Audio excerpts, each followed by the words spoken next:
Welcome to Crickets and Kettle Drums, the YouTube sports show that finds something wrong with everything, usually. I am your host, Trevor W. Riley, and in this very first installment of CNKD, I will discuss the disastrous Daytona 500 of February 14th, 2010. Now, leave it to me to hate on something that happened on the most loving day of the year, Valentine's Day. However, if you saw one bit of that Daytona 500, you would understand my frustration. If somebody ever came up to you and asked, what track, nation or worldwide, hasn't been repaved in 32 years and had chucking and pothole problems in a race, what would your answer be? What would your track and race answer be to that question? I guess my personal answer would be, some podunk track in some desolate location where the owners are strapped for cash and resources at hosting a race in some, racing series that we'd never heard of before and that nobody will ever know about. Probably 10,000th on my list of answers would be the Daytona International Speedway at the Daytona 500. I mean, it is just crazy what happened that we had over 2 hours of red flags at Daytona International Speedway at the Daytona 500 in 2010. In the golden age of NASCAR, where business has been booming the last 10 or 15 years, and just for this to happen at NASCAR Super Bowl, their most illustrious race, the race in their backyard. NASCAR's headquarters are right there in Daytona Beach. The stock car racing, their racing got started on the sands of Daytona Beach in 1948.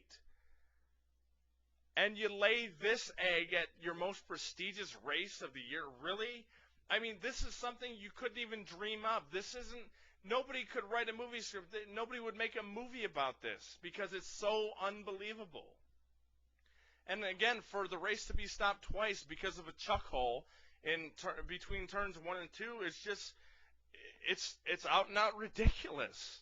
I mean, there's really no other way to put it. There's no other way to look at it.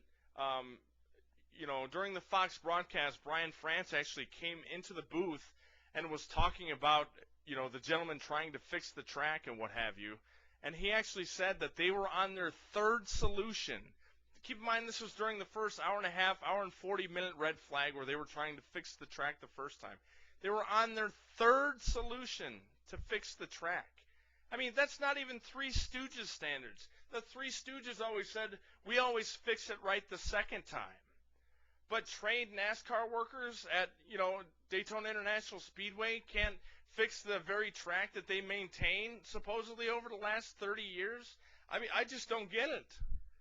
I mean, this should never happen. That would be like, the turf all of a sudden disappearing at, the Super Bowl, or I don't know, the walls crumbling at the World Series. I mean, this is just unprecedented and unheard of. And for it to take up 2 hours of your time and to sit there and watch guys piddle around on a racetrack and try to, epoxy the hole close and what have you, it's just unbelievable. I hope that's the first and last time that we ever see something like that, because it was absolutely detrimental to a sport that has TV ratings dropping, attendance is falling, sponsorships are harder to come by, and, car owners and what have you are having financial difficulties as well. We are in a recession, folks. So for NASCAR to lay an egg on their biggest day of the year, in front of probably the most fans that will watch a NASCAR race this season, I mean, what a dud. What do you have to say for this? And, what I further find funny is I actually went on the NASCAR website today and looked at the official time of the race. They have it listed as 3 hours, 47 minutes, and 16 seconds. Oh, really? That's why I sat in front of my TV for over 6 hours from green flag to checkered flag, right? It's just absolutely deplorable and inconceivable that this could happen at NASCAR's Super Bowl. Absolutely unbelievable, unfathomable, and whatever else you could think up or draw up in your mind. It's just you could never picture this in the Daytona 500. Yes, the end was exciting. Yes, I was really rooting hard, and I was jumping up and down cheering for Dale Earnhardt Jr. to win the race. It was an exciting finish, but again, that was contrived as well. But I will talk about the new green-white checker format at a future date. But to close here, I just want to say, NASCAR, shame on you. The folks at Daytona International Speedway, shame on you guys for ruining what yearly is a fantastic race. And this time, it wasn't Mother Nature's fault. So with that, folks, I bid you all adieu. I promise to be back, not sure when or where. This will not be a set schedule show.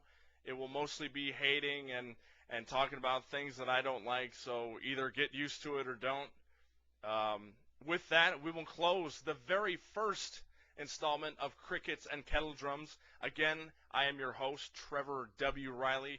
Feel free to take a look at my website, www.bpisports.com. You can see it right in front of you there. Also, drop me an email if you want to tell me to shut up, or if you don't like what I'm saying, what have you.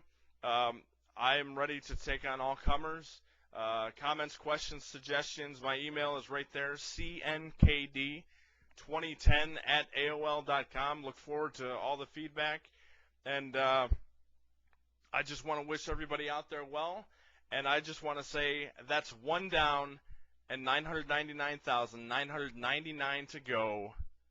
Peace, and have a good day.